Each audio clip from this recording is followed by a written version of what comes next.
हाँ जी बच्चों, तो आज कंटिन्यू करते हैं कल की क्लास। कल हम लोगों ने 3 एग्जांपल्स पढ़े थे। बेसिक पढ़ा था, जैसे फर्नीचर अगर हम खरीदते हैं तो फर्नीचर इंक्रीज होगा, कैश डिक्रीज होगा। मशीन बेची तो कैश आया और machine decrease. Goods purchased for cash, stock increase cash decrease. Stock purchase on credit तो स्टॉक बढ़ेगा और क्रेडिटर्स बढ़ते हैं, याद है आपको? ये चीज़ें हम लोगों ने सीखी थी। अब उसके बाद आगे आज कंटिन्यू करते हैं। कल हम लोगों ने मतलब एसेट्स और लायबिलिटीज की जानकारी ली थी। आज हम लोग समझने वाले इनकम्स और एक्सपेंस का क्या ट्रीटमेंट होगा अकाउंटिंग इक्वेशंस में। फाइन।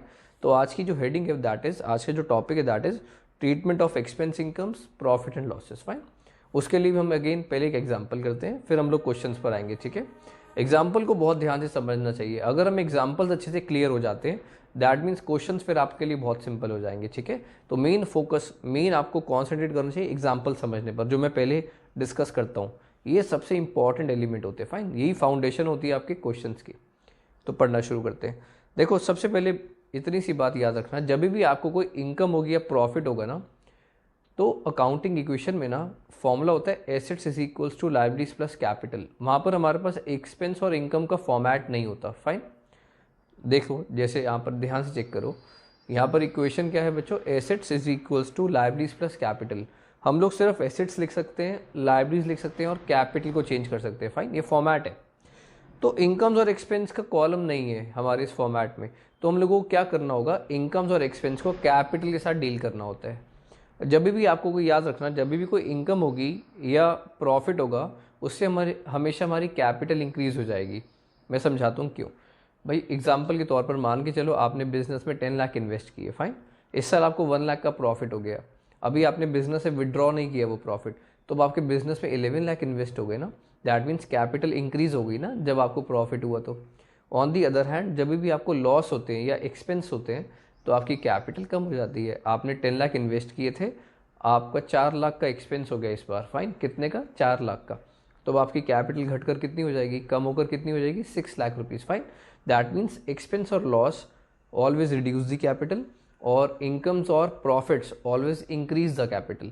तो जब भी आपको इनकम या प्रॉफिट होगा तो आपको कैपिटल इंक्रीज करना है, और कैपिटल इंक्रीज करनी है जेंडर प्रॉब्लम।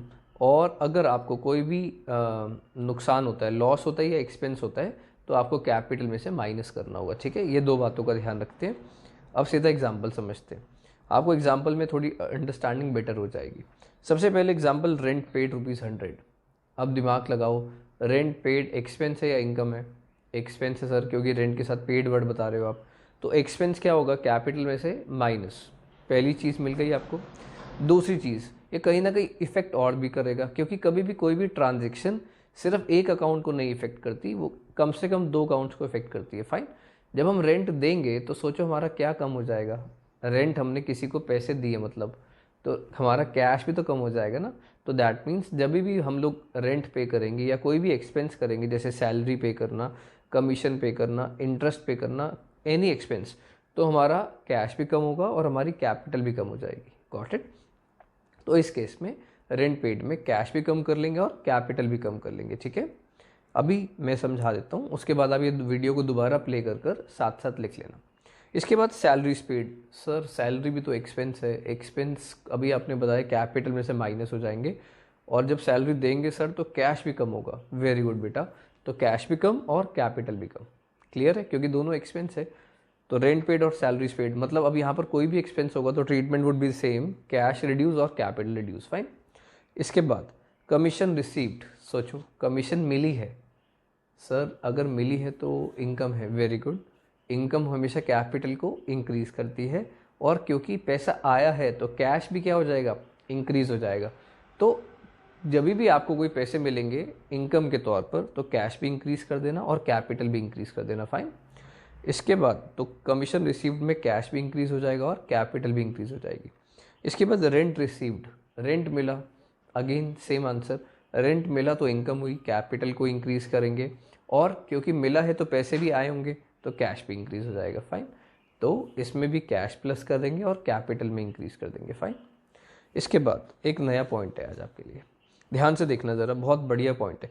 यहाँ पर काफ़ी बच्चे गलती करते हैं, अगर आप समझ के करोगे तो गलती हो ही नहीं सकती। फाइन, आपको ध्यान से समझना है वाला पॉइंट। ये बोलेंगे अगर कल हमने सीखा था सेल्स करते हैं अगर हम गुड्स को कैश पर, तो क्या होता है, गुड्स हमारे कम हो जाते हैं, स्टॉक हमारा कम हो जाता है और हमारा कैश इंक्रीज हो जाता है, कल हमने पढ़ा था। अब अगर स्टॉक कम का था और ज़्यादा का बेचा है तो क्या करेंगे, ध्यान से देखो।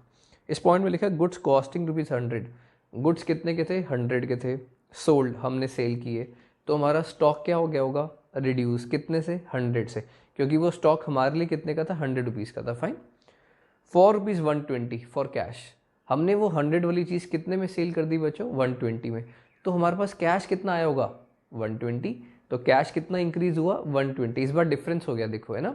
कल मैंने आपको ये प्रॉफिट और लॉस वाला केस नहीं समझाया था, कल मैंने सिंपली बताया था जब सेल करेंगे तो स्टॉक कम हो जाएगा और कैश इंक्रीज हो जाएगा। फाइन, आज मैं आपको उसके साथ प्रॉफिट या लॉस डील करना सिखाऊंगा।